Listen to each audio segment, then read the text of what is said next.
p.m. Highly honored. Special na handog para kay former President Cory Aquino. Isang love poem o para sa kanyang butihing asawa kung saan makikita ang wagas na pagmamahalan ni Ninoy at Cory. Sa tularing ito, Ninoy described how his wife remained tough and unafraid sa kanilang pamilya noon.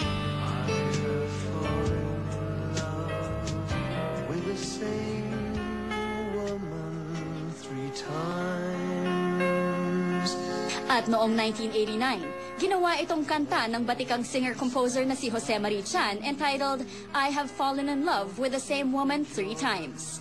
Kasama ang awit na ito sa album ni Chan na Constant Change na nagwagi bilang Album of the Year ng Awit Awards. At dahil sa taas ng sales nito, it even reached the diamond record at tinangkilik din sa mga ibang bansa tulad ng Malaysia at Indonesia. At para sariwain ang kantang puno ng pagmamahal para sa ating dating Pangulo, ang Asia's pop idol na si Kristen Bautista, muling aawitin ang kantang ito.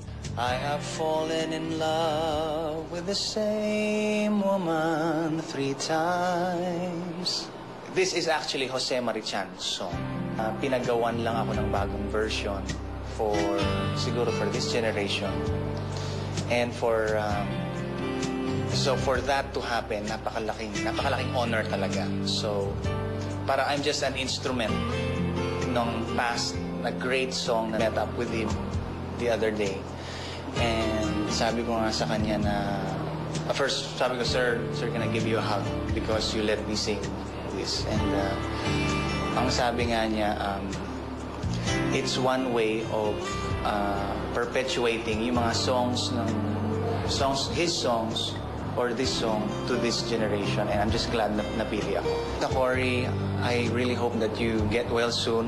Me and my family are praying for you, and to the family then, we are all praying for you. We pray for God's healing and God's will, and the whole nation is behind you, the whole world is behind you, and we are with you.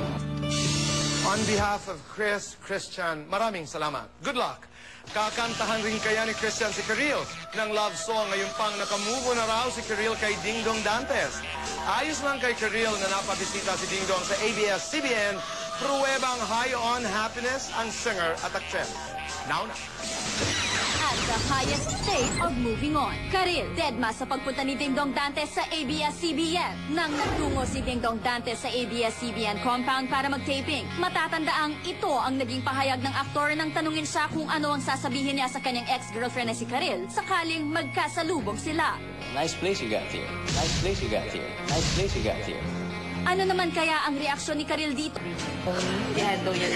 Move on ba? Minsan, dinadaan ko na lang sa joke kasi it's already a part of my life na tawanan kasi hindi na siya masakit. Siguro naintindihan niya na kaya ko na mag-joke about everything that's happening. And this coming weekend, birthday na ni Dingdong. May pakialam pa kaya sa His birthday on Sunday? Hindi ko alam.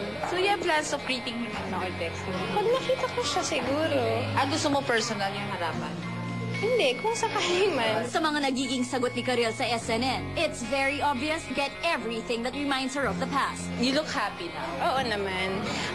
Siguro, marami rin kasing fruits ng, yung paghihirap sa work, ganyan. So, the album's doing well. Tapos, malapit na mag-showing finally yung Dahil May Isang Ikaw. Tapos, marami pang offers sa concerts abroad. So, alam mo yun, may mga endorsements na pumapasok. So, parang, hi, thank you, Lord. Are you still single and sexy?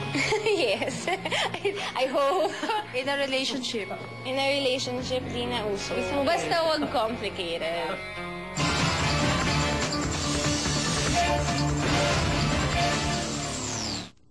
Sa umpisa pa lang mag-start correct na. Ikit-ikit sa kanya may